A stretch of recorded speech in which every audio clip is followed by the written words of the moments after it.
Então, na hora que você pega uma coisa que você gosta, ali, querido, você tem um hiperfoco, que é o contrário. Porque todo mundo diz assim, hiperativo não presta, TDAH não presta atenção em nada. Mentira. No que ele gosta, Cê ele é é louco. capaz de ficar 8 horas, 12 horas e não ver o tempo passar.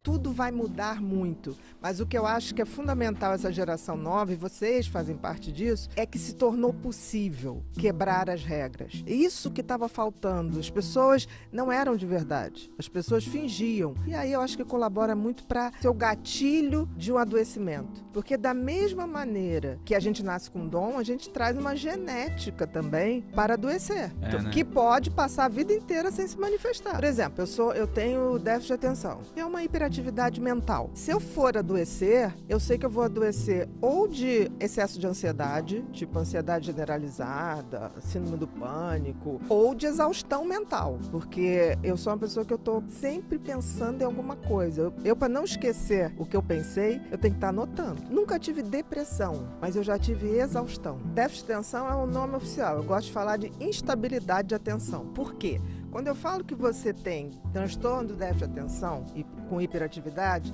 eu estou dizendo em maneira muito simples que você tem um cérebro que pensa mais, numa quantidade maior de pensamento, numa velocidade maior de pensamento. Porque tudo no cérebro é pensamento. Então é como se eu dissesse, olha, você tem um cérebro, que é 6% da população, que vai a 300 km por hora, quando a média dos outros 94 vai a 200.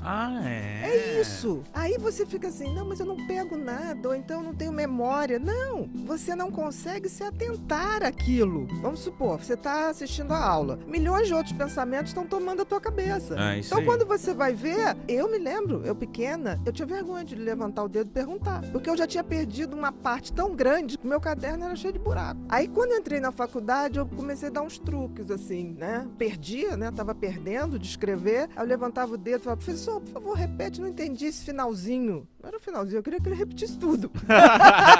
Aí ele explicava o final assim, não, então um pouquinho antes. Aí chegava uma hora que falava, no final da aula você vem aqui falar comigo. Eu tenho uma entendeu? facilidade desde pequeno que minha mãe, ela não gostava, né? Porque pra ela o sinônimo de eu estar estudando era o caderno cheio. Isso. Caderno cheio de matéria, e às vezes ela pegava o meu caderno, tá vazio o caderno, mas as suas notas são boas. E eu tentava explicar pra ela que às vezes só deu o lance de eu ligar um ponto no outro, tipo, de eu ler o comecinho, ler o meio e ler o final, eu entendi tudo. Isso me facilitava. E eu falei, eu não tô fazendo errado. Eu só me adaptei pra aprender. Provavelmente teu cérebro fez uma coisa que é tipo assim, você pega pequenas informações, joga e o teu cérebro conecta. Eu consigo linkar muito fácil. Entendeu? Obrigado. Ele também. Mano, eu pra briefing sou difícil. Mas você é difícil de falar porque você é disléxico. Eu fico, por exemplo, quando vem uma ação, eu fico muito nervoso pra falar as coisas certas e eu acabo falando errado. Mas posso te dizer, quem é hiperativo consegue entender o que você tá falando. Como E ele é? falou uma coisa certinha, não é pela hiperatividade que você capota, é na dislexia, na troca da palavra. Por exemplo, o cérebro hiperativo. Nosso lobo frontal é o grande maestro da orquestra cérebro. Tudo no cérebro é pensamento. Então é ele que dá a velocidade e a quantidade de pensamento. Então quando você não consegue prestar atenção numa coisa, é porque teu lobo frontal não está conseguindo filtrar o excesso de pensamento e falar assim, presta atenção aqui.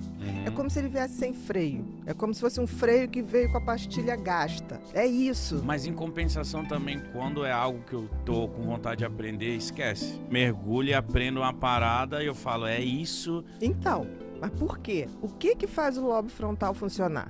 Uma substância chamada dopamina. Então, quem tem hiperatividade mental produz menos dopamina de nascença. Então, esse freio está sem freio. Quando você se depara com alguma coisa que te dá tesão, prazer libera dopamina. Então, na hora que você pega uma coisa que você gosta, ali, querido, você tem um hiperfoco, que é o contrário. Porque todo mundo diz assim, hiperativo não presta, TDAH não presta atenção em nada. Mentira. No que ele gosta, Cê é ele é louco. capaz de ficar 8 horas, 12 horas e não ver o tempo passar. Porque é aquilo que vai te dar dopamina. O que dá dopamina na vida? Ou isso, tesão por alguma coisa, ou sexo, ou vícios de substâncias ou de comportamento. Que bom que a gente vai ter vício num assunto, né?